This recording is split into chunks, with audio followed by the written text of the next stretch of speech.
YCP MLC Duvvada Srinivas, దివ్యల Madhuri తిరుమలలో ప్రత్యక్షమయ్యి అందరికీ shock ఇచ్చారు. ఎలక్ట్రిక్ స్కూటీ ప్రమోషన్లో భాగంగా ఇద్దరు హల్చల్ చేసిన దృశ్యాలు సోషల్ మీడియాలో వైరల్ అయ్యాయి. తాజాగా ఈ జంట తిరుమల శ్రీవారిని దర్శించుకున్నారు.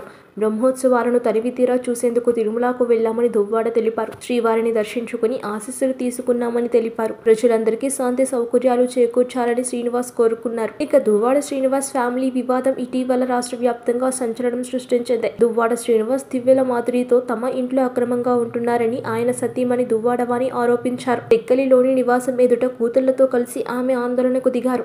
దీంతో ఈ వివాదం పలుమలుపులు తిరిగింది. చివరకు సద్దుమణిగిందనుకున్న సమయంలో దువ్వాడ శ్రీనివాస్ ఇంటిలో దివ్యల మాధురి కనిపించింది. దీంతో దువ్వాడవాణి ఆగ్రహం వ్యక్తం చేశారు. ఆ ఇంటిని ఖాళీ చేసి వెళ్లాలని ఆందోళనకు దిగారు. అయితే దువ్వాడ శ్రీనివాస్ తనకు 1 కోటి అప్పు ఉన్నారని, ఇందులో భాగంగా ఈ ఇంటిని దువ్వాడ శ్రీనివాస్ తనపై రిజిస్ట్రేషన్ చేయించారని తెలిపారు. ఎవరెన్ని చేసినా తాను మాత్రం ఆ ఇంటి నుంచి కదలనని దివ్యల మాధురి తెగేసి చెప్పారు.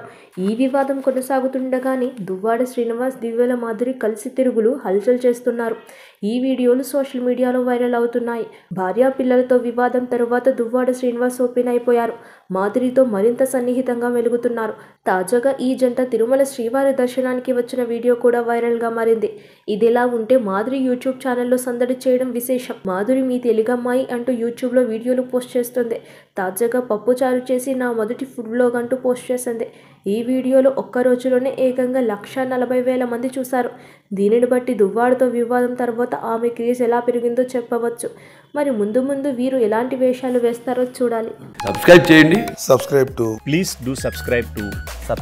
Please like, share and subscribe to top Telugu TV.